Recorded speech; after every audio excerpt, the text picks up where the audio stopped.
Salut, c'est Gunther et bienvenue pour une petite revue littéraire.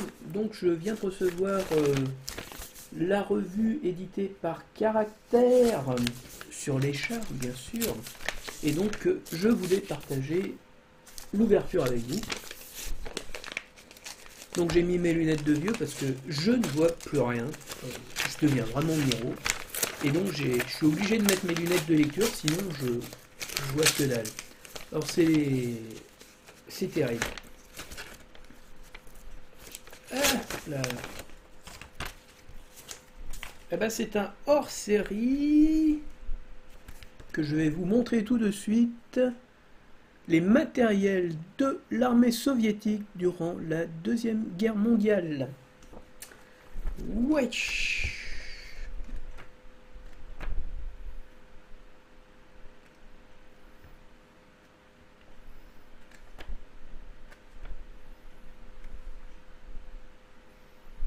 Donc, l'ouvrage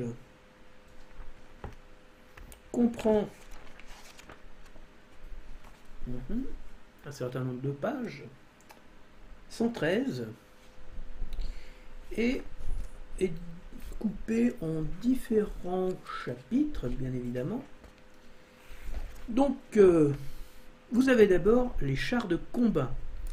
Et vous avez le T-18, le T-27, le T-26, le T-37 et T-38, T-40 et T-60, T-70, T-80, BT-5, BT-7, T-50, T-28, T-34-76, T-34-57, T-34-85, T-44, T-35, KV-1, KV-85. Bon alors le T-35, je pense que c'est le char lourd. Alors attendez, page 20. Oui, c'est l'espèce de mastodonte.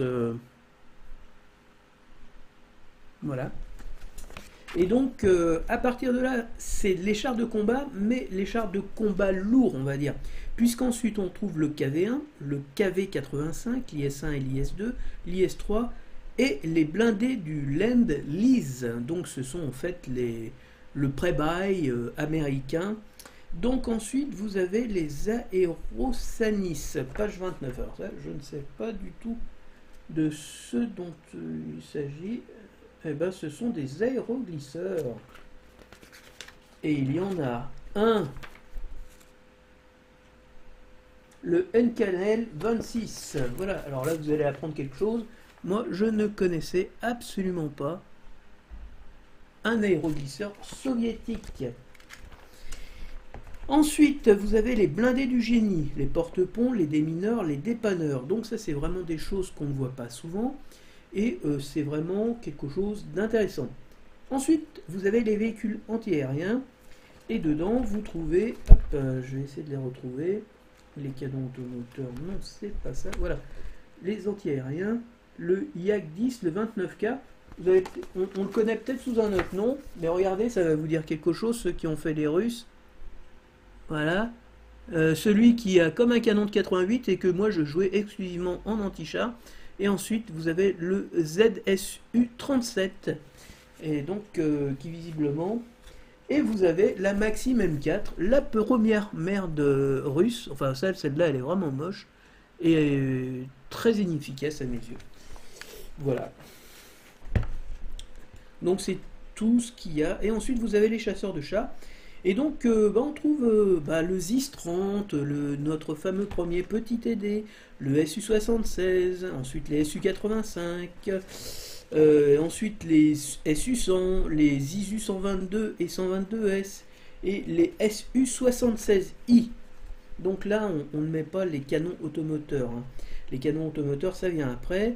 Et donc, les BT-7, les SU-26, le KV-2, qui était donc non pas un char de combat, mais un canon automoteur, c'est-à-dire que le rôle, c'était essentiellement d'apporter sa puissance de feu pour détruire des objectifs, et c'est quand même bien sympa qu'il y ait quelqu'un qui le dise. Le SU-122, le SU-152, l'ISU-152, voilà. Ensuite, des chars lance-flammes, en gros, c'est des chars...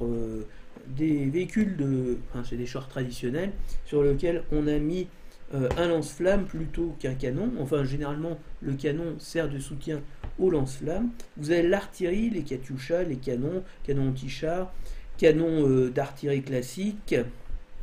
Donc c'est vraiment les mortiers, vous avez les mitrailleuses, vous avez les grenades, oh, ça c'est super. Les lance-flammes, les détecteurs de mines, ouais, bah c'est bien fourni, hein. Donc, bah comme pour le matériel américain qu'il y avait eu, c'est un ouvrage complet qui ne couvre pas seulement les blindés, euh, mais qui couvre, bah si, il couvre là, on s'intéresse surtout aux blindés, et l'artillerie, vous avez un putain de pages consacrées à l'artillerie, c'est pas compliqué, ça va de la page 69 à la page 89. C'est quand même important. Ensuite, l'armement individuel qui prend aussi une grosse dizaine de pages. Et vous avez les véhicules de logistique et de servitude. Donc voilà, c'est le truc traditionnel, c'est les fiches descriptives des véhicules, des 10 véhicules. Et moi je trouve ça intéressant, c'est toujours intéressant, c'est la remise à jour, on va dire, de connaissances qui sont toujours les bienvenues. Voilà, donc ceux qui n'ont pas ou qui voudraient connaître les chars soviétiques ou plus exactement les matériels soviétiques, là vous avez un ouvrage qui sera très instructif, et il est surtout instructif parce qu'il commence très tôt, on va dire, dans les blindés russes, puisqu'il commence vraiment avec des T-27, les petites tankettes, là, les T-37, T-38, vraiment les petites mouisses qu'on retrouve, voilà. Alors évidemment, je me trompe de sens, voilà. Donc c'est vraiment intéressant parce que là on a de l'explication, et c'est vrai que de la documentation, moi j'en ai, mais elle est toujours la bienvenue, surtout quand elle est écrite en français. Je vais être clair, c'est quand même sympa d'avoir, on va dire, des renseignements, de lire de temps en temps en français. Voilà, ben vous le savez, donc c'est le numéro, alors je ne l'ai pas précisé, c'est le numéro hors série août-septembre, le numéro 35, et donc le titre c'est les matériels de l'armée soviétique durant la Deuxième Guerre mondiale, et le prix, ça serait bien de vous le dire, 14,90 €, 100 balles, 15 euros, hein, on va arrondir, hein, c'est plus honnête. Et donc, bah pour ceux qui n'ont pas de doc sur les matériels soviétiques, ça peut être un premier pas abordable, hein, parce que ce qu'il faut savoir, c'est que de toute façon, les bouquins, ça coûte cher. Et puis ça, c'est comme c'est hors série, c'est quelque chose qui peut rester dans vos archives précieusement. Voilà, c'est tout pour aujourd'hui.